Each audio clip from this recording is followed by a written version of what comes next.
سلام بچه، امیدوارم که حالتون خوب و عالی باشه. من آرام هستم، برگشتم با یه ولاگ دیگه. توی این ویدیو قراره که بریم با هم دیگه خرید کنیم. منتظر اتوبوس هستم، اتوبوس خیلی دیر میاد متاسفانه. و اینکه ما قرار بود که اول از میگروس خرید کنیم ولی اجازه ندادن که ما ویدیو بگیریم. بعد دیگه رفتیم ازدلیک، اونجا صحبت کردیم، البته رابین رفت. و اینکه منتظرم که اتوبوس بیاد برم پیش رابین، به رابین بپیوندم که براتون این ویدیو رو بگیریم. حالا تو مسیر که دارم میرم یه ویدیو کوتاهی میگیرم و دیگه وقتی رسیدم به مقصد، اونجا دیگه ویدیو اصلی رو شروع میکنیم. دیریش وارد شدم به مرکز خرید. اینم ورودیشه.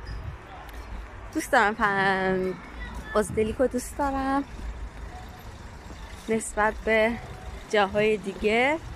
تو شهر ما خیلی بهتره فروشگاه، مرکز خرید منظورم.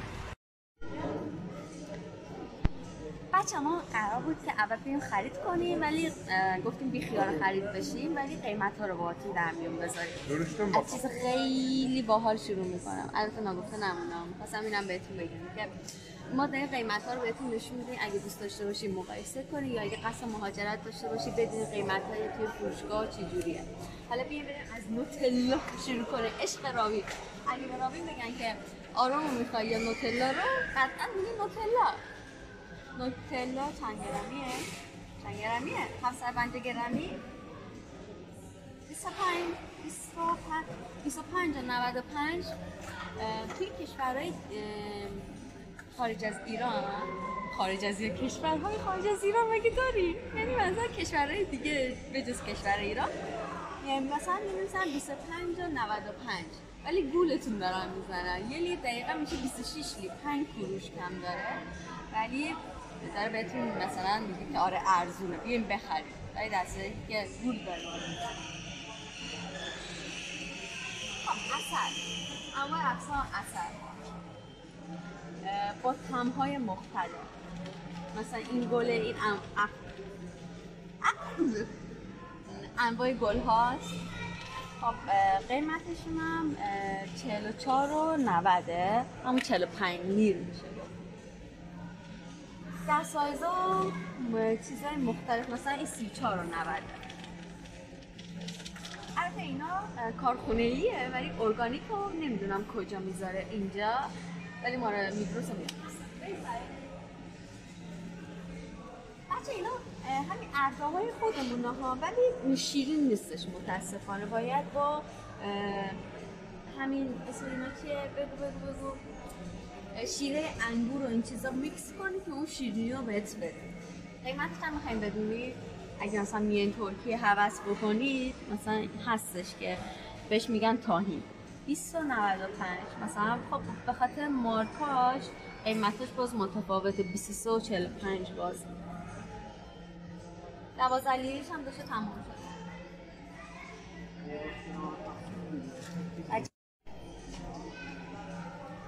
عشق من نوتلا، عشق رابین، اینم عشق من. عاشق نودل هستم، یعنی صبحانه نهار شام نودل بهم بدن خسته میشم ولی خیلی دوست دارم. قیمتش این مدلیا 6 لیره، 5.95 همون 6 لیر میشه. ولی این مدلیاشون که خوشمزه ترم به نظر من هسته، با خاطر رشتهاش یکم ضخیم‌تره، 1.85 گرون شده ها. باور کنید سالی که ما اومدیم ترکیه 1.15 قروش بود، یعنی 1000 تومن. ولی یهو بعد چند سال شده، زیادم نشده ولی خب تغییر کرد. در واقع 70 قروش رفته روش. آرام میگی که خیلی گرونه بعد از 5 سال. تورم زیاده. بعد از 5 سال، حالا فکر کن 5 سال پیش ایران چقدر روش رفته.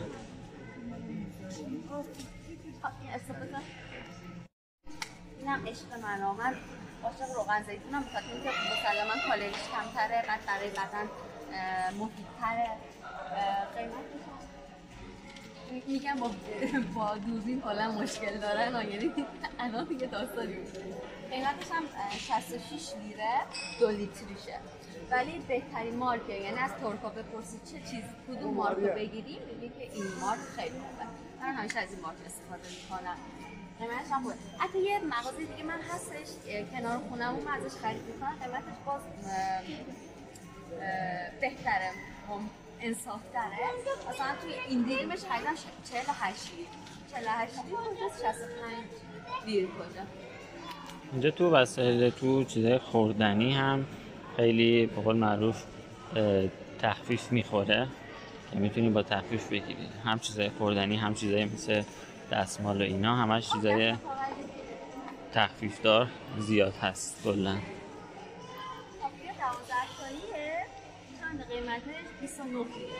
من معمولا 48 تایی میگیرم و همیشه هم از پاپیو استفاده میکنم چون مارکش شناخته شده ای هستش. ولی میگم 48 تایی میگیرم، قشنگ 4 ماه اینجوری رو برام میزنه. قیمتش چند بود؟ این 12 تاییش 29 لیره، ولی من توی این دیریم یعنی تخفیف بچه. توی 32 تاییشو میگیرم 47 لیر. باز بهتره. جانم میگم برو. رسیدیم به قسمت شامپو و اینم بهتون بگم که من از محصولات اوریفلیم استفاده میکنم. شامپو همه لوازم آرایش بهداشتی از اوریفلیم، ولی حالا اومدم برای شما این ویدیو رو بگیرم دیگه. کانتنت قیمتش 19 لیره ولی کمیله، میله. ولی شامپویی که من استفاده میکنم 400 لیره، خب 30 خوردی از اوریفلیم میگم ولی چون به موام نیست. اینجا اوراله که قیمتش 20 تاست، یه جورایی میشه گفت. و کلیر قیمتش 25 26 لیره، 26 لیره. هد شولدر هم هستش 22 لیره بوده ولی الان تو اینجوری شده 19 لیره دیگه. همین دیگه بچه. مارکه ترکی هم داره، مثلا مال خود ترکیه، تولید ترکیه، ایپک ایدوره. مثلا اینا وارد من استفاده نکردم نمیدونم، ولی اون شناخته شده رو بهتون گفتم قیمتش. بچه من عاشق کاپ هستم و اینکه الان 3 تا کاپ داره، قیمتش 40 لیره ولی خب یه جورایی گرونه، یعنی هر کاپ 12 13 لیره. ولی خب خیلی طرحهای خوشگلی داره. اینو ببینید خیلی بامزه.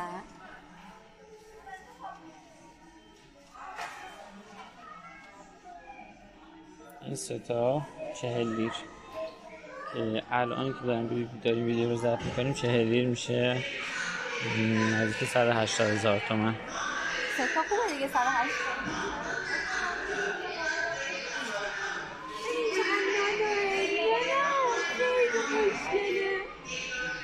من عاشق این چیزای فانتزی ام. سیری این مدلش مثلا یکم معمولی تر 25 هم دیگه. اسباب بازیای دخترانه پسرانه، اسباب بازی توی ترکیه به شدت گرونه. حالا ایران باز نمیدونم. یه چند تا نمونه. 85 این ماشین کوچیک 85 لیر و این ماشین یه ذره بزرگتر 190 لیر. البته نگفتن یکی از چیزایی که داره همه اجناسش رو حتی مثلا 10-15 لیریا رو میتونی قسطی بگیری. قسطی؟ آها خب آره کردیت اگه داشته باشی دیگه. لوازم برقی آرزو یه مارک خیلی خوب ترکیه است که مثلا از 5 ستاره بهش مثلا 4.5 اینا میدن و خب میگن خوبه دیگه. من کنم مخلوط کنش رو گرفتم یا بلندرش رو گرفتم و تا الان که فعلا راضی بودم، یعنی هیچ اتفاق براش نیفتاد. حالا قیمت دار برقی 500 این مدلش، این یکی چیه 300 این 140. از این مدلی‌ها چی؟ این مدلیه بچه خیلی بهتره، خیلی راحت تره، میگیری دست همینجور راه میری نمیخواد بکشی مثل این دار برقی. من خودم به شخصه از اینا استفاده میکنم و مطمئنم که بازم بخوام بخرم یا مارک خیلی خوب از اینا نمیخرم، بازم اصلا این مدلی رو میگن که توی دست جا میشه. دست تو جیب جا میشه. آها مرسی، تو جیب جا میشه. و همین دیگه. ما خیلی سال ترکیه هستیم، برای همین فارسیمون تموم شده، میدونی؟ بچه ها راجع به این موضوع بهتون بگم که فارسیمون تموم شده. من همیشه فکر میکردم که اونایی که میرن خارج از کشور ادا در میارن، وای نمیدونم اسمش چیه فلان اینا.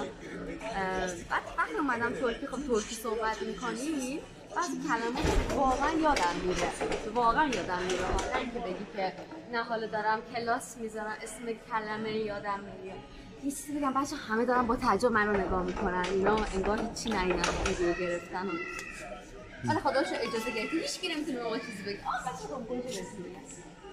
ربگوجه اینجا ربگوجه تارک خیلی معروفه و نسبت به بقیه ربگوجه ها بهتره. خب قیمتش چند گرمیشه؟ 560 گرمی در 13. خب ولی خب مارک خوبیه، چون مارک ارزون‌تر هم داره. حالا هیچ ارزونش رو نمی‌بینم، مثلا 7 لیر 8 لیر. تون ماهی بچه‌ها، تون ماهی پینار یه مارک خیلی معروفیه، الان اینجا نمی‌دونم پینار رو، و خیلی اوکیه. طبیعتاً اینا اینجاست. 3 تا کوچولو داره، قیمتش هم 3 تا 80 گرمی داره که 15 لیره. نه عشقم اینه. یه برند. اون یه برندی هست. اوکی 20 لیر. بچه میدونی یه مزیتی که ایران داره و ترکیه نداره اینه که توی ایران غذاهای پاکتی آماده خیلی خوبی با کیفیتی خوشمزه هستش، ولی متاسفانه اینجا همچین چیزی ندارم. مثلا من سر کار میام خسته کوفته نمیدونم چی بخوریم، تو حوصله غذا درست کردن ندارم، بس سوپرمارکتاش هم غذاهای آماده خوشمزه ندارن. مثلا فکر کنم سالگردیه دارن افتضاح، این اصلا نمیتونی لب بزنی. و چیزی مثل ساندویچ کالباس و اینا اصلا نیست. مثلا ساندویچ سرد اصلا نداره.